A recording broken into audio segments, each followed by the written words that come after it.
Hi, we're back with another read aloud. This story is called The Three Little Javelinas, and this little javelina is my son Harper. So here we go. He's going to help me read today. Once upon a time, way out in the desert, there were three little javelinas. Javelinas are wild, hairy, southwestern cousins of pigs. Their heads were hairy, their backs were hairy, and their bony legs, all the way down to their hard little hooves, were very hairy. But their snouts were soft and pink. One day, the three little javelinas trotted away to seek their fortunes.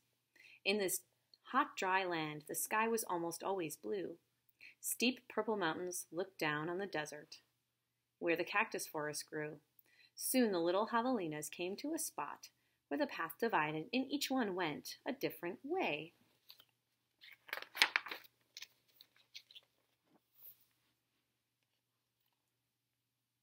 The first little javelina wandered lazily along.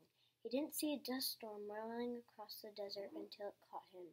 The whirlwind blew away and left the first little javelina sitting in a heap of tumbleweeds.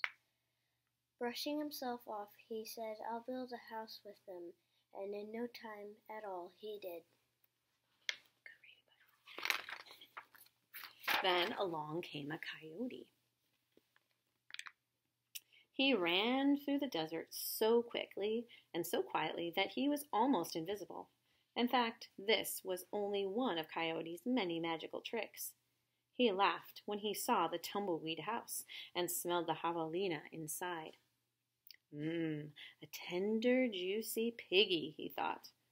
Coyote was tired of eating mice and rabbits.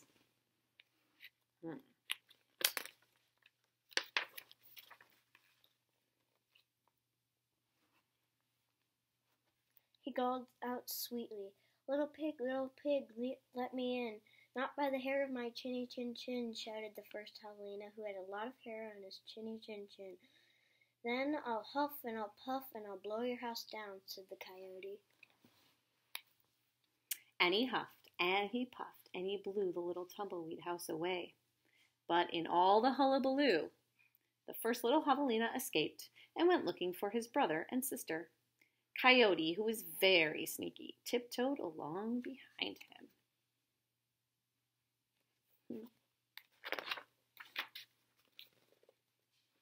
A second little javelina walked for miles among giant cactus plants called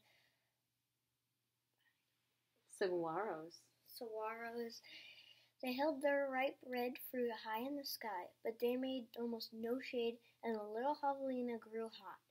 But then he came upon a Native American woman who was gathering sticks from inside a dried-up cactus. She planned to use these long sticks called saguaro ribs to knock down the sweet cactus fruit. The second little javelina said, "Please, may I have some sticks to build a house?" "Hey-oo," she said, which means yes in the language of the desert people.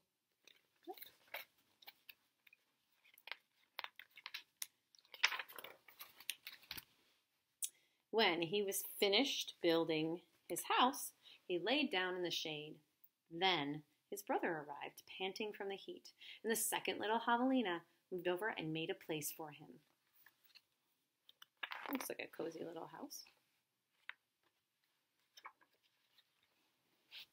The third little javelina trotted through the beautiful Palo Verde trees with green trunks and yellow flowers. She saw a snake sliding by, smooth as oil. A hawk floated round and round above her head.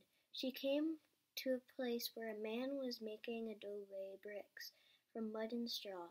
The bricks lay on the ground, baking in the hot sun. The third little javelina thought for a moment and said, "May I please have a few adobes to build a house?" "Sigh," he answered the man, which means yes in Spanish,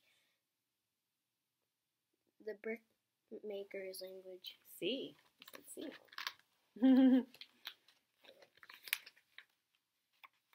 I keep getting the short pages. So the third little javelina built herself a solid little adobe house, cool in the summer and warm in the winter. When her brothers found her, she welcomed them in and locked the door behind them.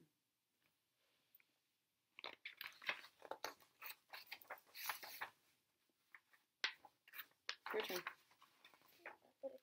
Little pig, little pig. Little pig, let me come in, he called. The three little javelinas looked out the window. This time Coyote pretended to be very old and weak, with no teeth and a sore paw. But they were not fooled. No, not by the hair of my chinny chin chin, called back the third little javelina. Then I'll huff and I'll puff and I'll blow your house in, said Coyote. He grinned, thinking of the wild pig dinner to come. Just try it, shouted the third little javelina. So Coyote huffed and puffed, but the adobe bricks did not budge. Again Coyote tried. I'll huff and I'll puff and I'll blow your house in. The three little javelinas covered their hairy ears, but nothing happened. The javelinas peeked out the window. Uh-oh. The tip of the coyote's raggedy tail whisked right past their noses. He was climbing up on the tin roof.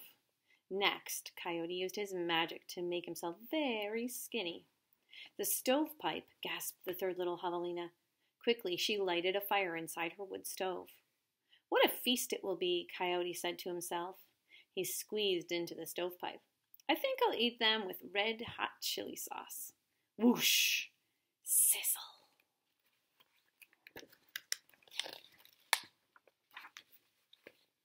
Your turn. The three little javelinas heard an amazing noise. It was not a bark, it was not a cackle, it was not a howl. It was not a scream, it was none of those sounds together. Yip, yap, yeep, yee-ow, ooh! Away ran a puff of smoke shaped like a coyote.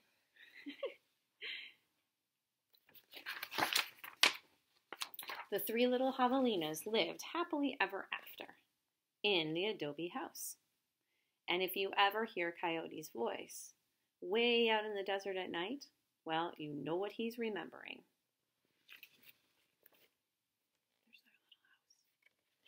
There's their little house. The end. The three little javelinas with Mrs. Hunsaker and Harper. Bye.